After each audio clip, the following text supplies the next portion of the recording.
What's up, my soldiers? Wobbly Yonder. Today I'm going to talk to you guys about one of the jobs in Air Force BMT. Now in Air Force BMT, you're going to have several different jobs where everyone's going to be responsible for in your flight. So what you need to do is you want to find out what type of job are you looking forward to before you get to BMT. So that way you can kind of steer yourself into the direction you want to go to. There's three types of people in BMT. The first person is the person who steps up and leads everything and, you know, takes the shots whenever people get yelled at.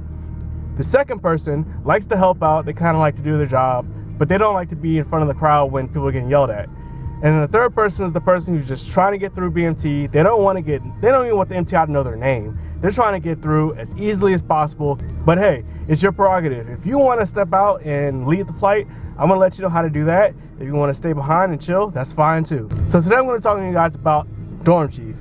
A dorm chief is basically the leader of your flight. Now your flight is about 50 people who you live with, who you eat with, who you sleep with, who you PT with, all that stuff. So a dorm chief's responsibility is to lead your flight in pretty much everything.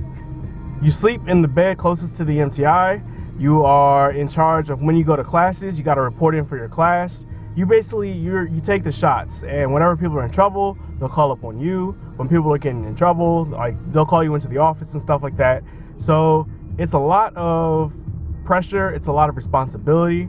There's a lot of different job titles. You got to do a lot of planning. You got to sort out beds. You got to sort out almost everything. Other than an MTI, like there's a lot of things MTIs do that you don't, but you're pretty much the MTI of your flight as a trainee. Now, it's not your job to yell at people. It's not your job to be an MTI or teach anybody anything, but it's your job to basically maintain order and kind of just solve the problems that you may have at BMT. I was a dorm chief. I enjoyed it. That was because I had done so much training like in JRTC that it was so easy. You have to drill your flight, you have to call commands, which I'll talk about in other videos, and you have to do a lot of stuff that I already knew how to do. So it was pretty easy for me. I got fired, which a lot of dorm chiefs get fired because they can't hold their job, they mess up or do something wrong, or they'll just quit because it's too stressful. So a lot of people don't make it. Very few will you have a dorm chief that makes it from beginning to end.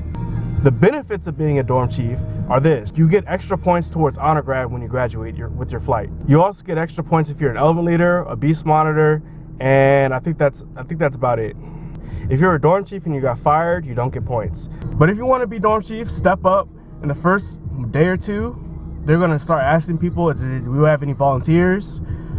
Most people aren't going to know what a dorm chief is. If you want to do it, step up, be a leader.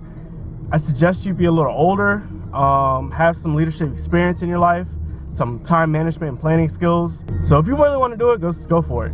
But if you don't, that's fine. There's plenty of other jobs for you that you can slip through BMT real easy if that's what you want to do. They offered anybody to be chow runner. Now chow runner, I think, is also one of the jobs that give you extra points. I'll talk about chow runner later, but that's basically a job where you have to go into the DFAC, the cafeteria, and you'll have to report in your flight to a table of MTIs, and you'll have to do this on a daily basis, 3 times a day, every day at BMT. And for the first few days, it's going to be terrible for most people because they don't have confidence and they don't know what to say and they screw up. And that's the whole point, is they're trying to get you to screw up. But I didn't screw up. I volunteered to be chow runner and I didn't screw up. And I was also guidon bearer, which is another job, which I'll talk about. And they saw that I didn't screw up and that I had a little bit of confidence, so they put me in the position of dorm chief. And then I wasn't chow runner or guidon bearer anymore. But yeah, that's basically dorm chief. If you have any other questions about dorm chief or some of the things that you have to do, or you just want more information, comment down below. Like this video, subscribe. Thanks for watching. Peace.